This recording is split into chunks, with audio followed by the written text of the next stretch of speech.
इस तस्वीर को देखिए, क्या आप इसे पहचानते हैं?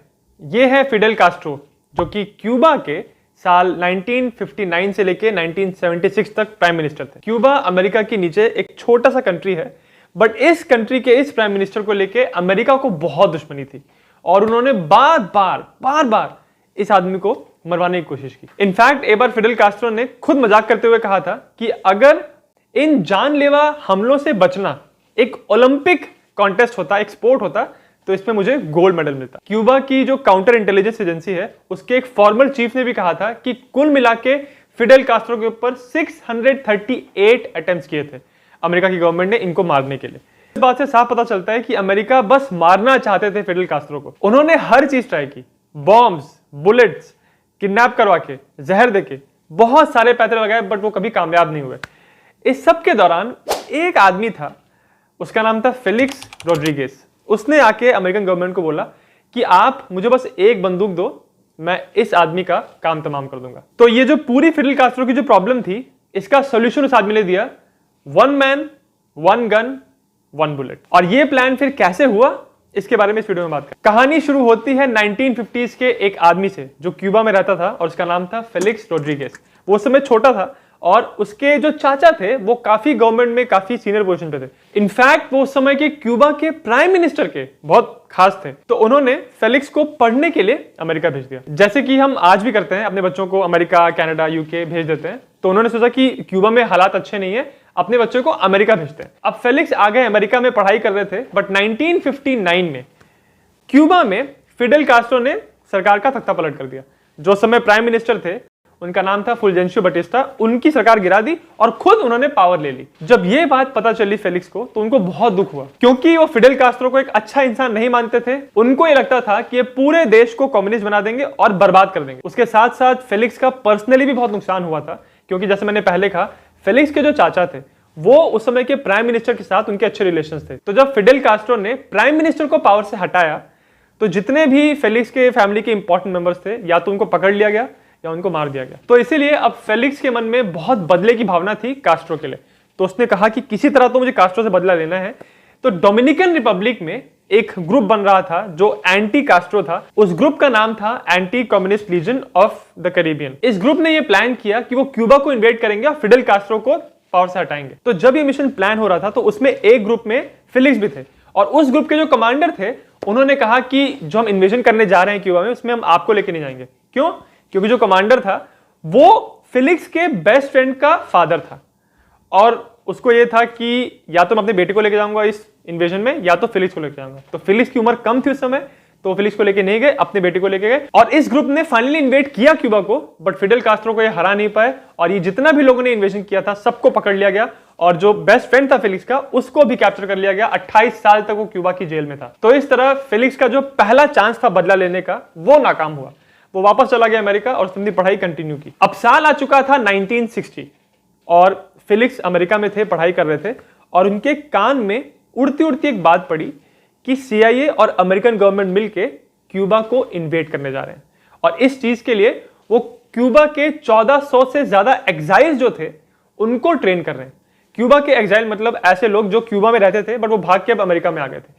तो फेलिक्स ने कहा कि मुझे भी इस ग्रुप को ज्वाइन करना है, मुझे फिडेल कास्ट्रो से बदला लेना है। तो जब फेलिक्स इस ग्रुप के साथ जुड़ गए, तो उनको एक टीम में डाला गया जिसका नाम था ग्रे टीम। इस टीम का प्लान यह था कि जिस दिन इन्वेजन होगा उसके पहले क्यूबा पहुंचना है और फिडेल कास्ट्रो की जो कम्युनिकेशन लाइंस हैं, सप्लाई लाइंस हैं, उनको काट देना। तो एक बार फिर से फेलिक्स पूरे जोश के साथ ट्रेनिंग कर रहे थे, पर क्योंकि फेलिक्स को पर्सनली बहुत दुश्मन थी फिडेल कास्ट्रो से, क्योंकि उनकी फैमिली को उन्होंने हर्ट किया था, तो इसीलिए उन्होंने कहा कि मुझे पर्सनली बदला लेना है कास्ट्रो से।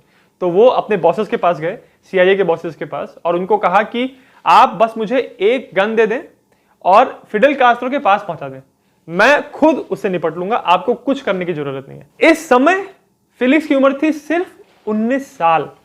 19 साल तक उन्होंने इतना सब कुछ कर लिया था। यह बहुत ही आम बात है कि जब भी कोई बहुत बड़ी लड़ाई होती है, या कोई एक इंसान, एक पॉलिटिशियन को आप विलन मान लेते हो, तो जो यंगस्टर्स होते हैं उनको ऐसा लगता है कि उनको एक गन दे दो, उनको उस पॉलिटिशियन के पास कर दो, तो एक बार में उसको ठिकाने लगा देंगे।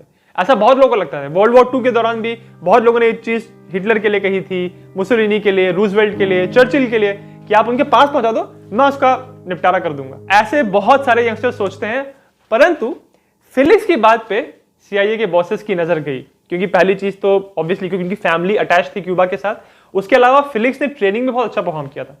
तो उन्होंने कहा कि ठीक है, हम इस बच्चों को एक चांस देते हैं। और इसीलिए फिर CIA ने एक दूसरा प्लान बनाना शुरू किया, और उस प्लान के अंदर उन्होंने ये डिसाइड किया कि अगर इन्वेजन करने के पहले ही हम फेलिक्स को भेज दें क्यूबा में, और अगर वो किस तरह से कास्ट्रो को मार दे तो हमारा तो सारा काम ही आसान हो जाएगा ना, फिर हमको इन्वेजन करना ही नहीं पड़ेगा। तो इसीलिए फिर उन्होंने फेलिक्स को इस ट्रेनिंग से निकाला और एक दूसरी जगह मायामी में भेजा और बोला कि वहां पे तुम जाओ, वहां वेट करो, और वहां पे तुमको एक स्पेशल राइफल दी जाएगी। वहां कुछ दिन होटल में वेट करने के बाद उसको एक बहुत ही सुंदर सी राइफल मिली, जो कि एक जर्मन बोल्ट एक्शन राइफल थी, और उसकी जो साइड थी, जो उसमें स्कोप लगा होता है, वो बहुत पावरफुल था। वो राइफल देख के फिलिक्स बहुत खुश हुआ, क्योंकि उसने देखा कि वो इतनी स्पेशल, इतनी कस्टम मेड राइफल है और ये सिर्फ उसको दी जा रही है। तो उसको स्पेशल फील हुआ और उसको लगा कि इसको तो यूज करके मैं पक्का ही कास्ट्रो को मार दूंगा। CIA का पूरा प्लान ये था कि पहले यहाँ पे उसको एक राइफल देंगे, उसके कुछ दिनों के बाद यहाँ से उसको मूव करके ले जाएंगे वो फ्लोरिडा में। वहां पे वो जाएंगे एक बीच में, और उस बीच पे जाके एक बोट आएगी, वो बोट इसको लेके जाएगी यहां से लेके क्यूबा तक, और क्यूबा में जब वो पहुंचेगा तो उसको वो लोग एक सेफ हाउस में रखेंगे। सेफ हाउस से लेके जाएंगे वो एक दूसरी बिल्डिंग में, ऐसी बिल्डिंग जिसके सामने वाली बिल्डिंग में कास्ट्रो का अक्सर आना जाना होता था। तो इस बिल्डिंग में रहेगा, वेट करेगा, और जब उसने देखा कि कास्ट्रो यहाँ पे आ गए तो यहीं से फायर करके उसको एक बार में मार देगा। यह था पूरा प्लान CIA का। इस प्लान के मुताबिक फिलिक्स को मायामी में गन लेनी थी और वहां से उसको फ्लोरिडा जाना था, वहां पे कुछ दिन जाके ट्रेनिंग करनी थी, वेट करना था। तो जब फिलिक्स ने पूरी ट्रेनिंग कर ली और इंतजार की घड़ी खत्म हुई, वो फाइनली वहां पहुंचे जहां पे उनको बोट मिलने वाली थी। रात का टाइम था, वो वेट करते रह गए, बट वहां पे कोई बोट नहीं आई, और जो पहला अटेम्प्ट था उनका वो इस तरह से फेल हो गया कि कोई बोट वहां पे आई ही नहीं। फिर CIA ने फिलिक्स को इन्फॉर्म किया कि नहीं, हमको कुछ प्रॉब्लम हो गई थी, आप वापस जाएं फ्लोरिडा में, अपने होटल पे कुछ दिन और वेट करो, हम जब पूरा तैयारी कर लेंगे तो वापस आपको उसी बीच पे बुलाएंगे। तो उसने कहा ठीक है।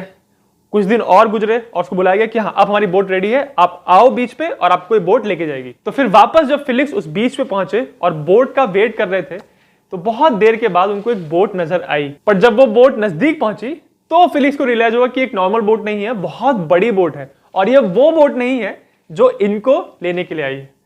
तो एक बार वापस फिलिक्स अपने घर गए और उनको वापस CIA का फोन आया कि कुछ प्रॉब्लम हो गई है, नहीं, कुछ दिन बाद को कांटेक्ट करते हैं। जब फिर से फिलिक्स पहुंचे बीच पे, उन्होंने एक बोट को आते हुए देख लिया इस बार, और वो पता चल गया कि वो उनकी ही बोट है।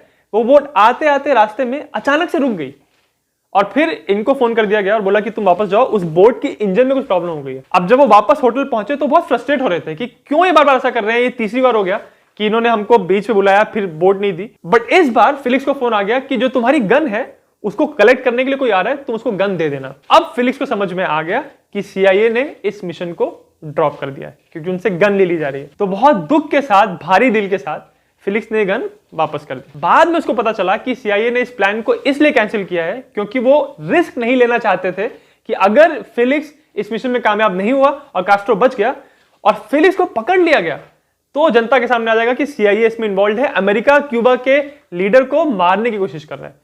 तो उन्होंने इस मिशन को कैंसिल कर दिया, और जो ओरिजिनल उनका प्लान था कि क्यूबा के 1400 एग्जाइल्स को लेके वो क्यूबा को इन्वेड करेंगे, वो प्लान उन्होंने वापस चालू कर दिया। और फिर फिलिक्स भी वापस अपनी टीम में गए जहां पे वो ट्रेनिंग कर रहे थे, और उसी ब्रिगेड में शामिल हुए। 2506 ब्रिगेड उसका नाम था, और वो टीम थी ग्रे टीम, और उसका पर्पस था कि इन्वेजन के पहले वहां पे पहुंचना है क्यूबा में, और पीछे गुरिल्ला वॉरफेयर करना है, वहां की कम्युनिकेशन लाइंस काटनी है। तो फिर इस तरह से ये जो इन्वेजन है, इस इन्वेजन का हिस्सा बनके फिलिक्स क्यूबा पहुंचे। ये जो इन्वेजन था, अभी तक आपको समझ में आ गया होगा, ये था बे ऑफ पिग्स इन्वेजन, जो कि पूरी तरह फेल हुआ था। ये इन्वेजन हुआ था अप्रैल 1961 में, और फिलिक्स उस समय ऑलरेडी क्यूबा में थे, और उन्होंने देखा कि ये तो पूरी तरह फेल हो रहा है, तो उनको लगा कि अब तो भागना है यहां से, और वो सीधे गए वेनेजुएला की एम्बेसी में, और वहां पे वो छुप गए। कुछ टाइम वहां निकालने के बाद वहां से बच के वो वापस अमेरिका चले गए, और एक बार फिर से उनका जो कास्ट्रो को मारने का प्लान था वो नाकामयाब हुआ। कितने बार उन्होंने कोशिश की थी, बट उनको मौका ही नहीं मिल रहा था कास्ट्रो के सामने पहुंचने का। इसके बाद हुआ क्यूबा मिसाइल क्राइसिस, जिसके बारे में आपको ऑलरेडी पता होगा, जब सोवियत यूनियन ने अपनी मिसाइल्स क्यूबा में रख दी थी, फिर अमेरिका को इस बात से आपत्ति हुई थी, फिर नेवल ब्लॉकेड लगा दिया गया था। क्यूबा मिसाइल क्राइसिस बहुत ही इंपॉर्टेंट चैप्टर है कोल्ड वॉर का, और ये इवेंट इसलिए भी बहुत इंपॉर्टेंट है क्योंकि आज जो रशिया यूक्रेन में वॉर चल रहा है उसमें भी बात की जाती है इसी क्यूबा मिसाइल क्राइसिस की, कि अमेरिका ने तब बहुत आपत्ति प्रकट की थी जब क्यूबा सोवियत यूनियन का दोस्त बन रहा था। तो अगर आज रशिया यूक्रेन के साथ जुड़ने की कोशिश कर रहा है तो क्यों अमेरिका को प्रॉब्लम हो रही है। तो अगर आपको क्यूबन मिसाइल क्राइसिस के बारे में पूरा डिटेल में जानना है तो उसके ऊपर मैंने एक अलग से वीडियो बनाया है, लिंक उसका डिस्क्रिप्शन में है। वापस आते हैं फिलिक्स की कहानी पे। अब उनका ये मिशन फेल हो चुका था क्यूबा को इन्वेड करने का, और वो वापस बस इंतजार कर रहे थे कि कैसे मौका मिले कास्ट्रो को मारने का, इस चीज का बदला लेने का जो उनकी फैमिली के साथ हुआ है। बट क्योंकि जब 1961 में क्यूबन मिसाइल क्राइसिस हुआ और अमेरिका ने इस बात को मान लिया कि वो वापस कास्ट्रो को मारने की कोशिश नहीं करेंगे, क्यूबा को इन्वेड करने की कोशिश नहीं करेंगे, तो अब ये बात समझ गए थे फिलिक्स कि उनको मौका नहीं मिलेगा कास्ट्रो को मारने का। बट उनको कास्ट्रो की जो सरकार है, वो जो पूरा कम्युनिस्ट रिजीम है, उससे उनको बदला लेना था। तो यह मौका उनको वापस दिया गया 1967 में, जब फिलिक्स को CIA ने कांटेक्ट किया और बोला कि तुम अब बोलिविया में जाओ और वहां पे जो सोल्जर्स हैं उनको ट्रेन करो एक आदमी को पकड़ने के लिए। और उस आदमी का नाम था चे गुएवारा। ये आदमी भी अमेरिका की हिस्ट्री में बहुत ज्यादा इंपॉर्टेंट है, क्योंकि इसने साउथ अमेरिका में ऐसी बहुत सारी चीजें की थी जिसकी वजह से अमेरिका को प्रॉब्लम हो रही थी।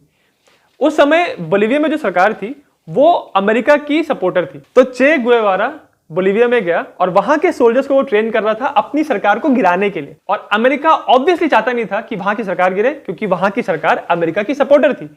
तो इसीलिए CIA चाहता था कि चे गुएवारा को पकड़ा जाए। और फाइनली जब चे गुएवारा को पकड़ा गया था तो उस समय फेलिक्स रोड्रिगेज वहां पे थे। और जो आखिरी फोटो है चे गुएवारा की जिसमें उनको जिंदा देखा गया है, उस फोटो में भी साइड में आपको नजर आएंगे फेलिक्स रोड्रिगेज। ये भी कहा जाता है कि चे गुएवारा को फाइनली जो मारने का जो ऑर्डर था वो भी फेलिक्स ने ही दिया था। तो इस प्रकार फेलिक्स का जो ओरिजिनल इरादा था कि उनको फिडेल कास्ट्रो को मारना है, वो तो पूरा नहीं हुआ। बट चे गुएवारा को कैप्चर करने में और अल्टीमेटली उनके एग्जीक्यूशन कराने में इनका बहुत बड़ा योगदान था। और रही बात फिडेल कास्ट्रो की, तो 1959 से लेके 62 तक अमेरिका ने फिडेल कास्ट्रो को मारने के इतने अजीबोगरीब तरीके अपनाए थे कि उसके ऊपर तो मैं एक अलग से वीडियो बनाऊंगा, और उसका भी लिंक आपको इस वीडियो के डिस्क्रिप्शन में मिल जाएगा। अगर आपको वीडियो अच्छा लगा तो मेरे चैनल जिज्ञासियम को सब्सक्राइब जरूर करें।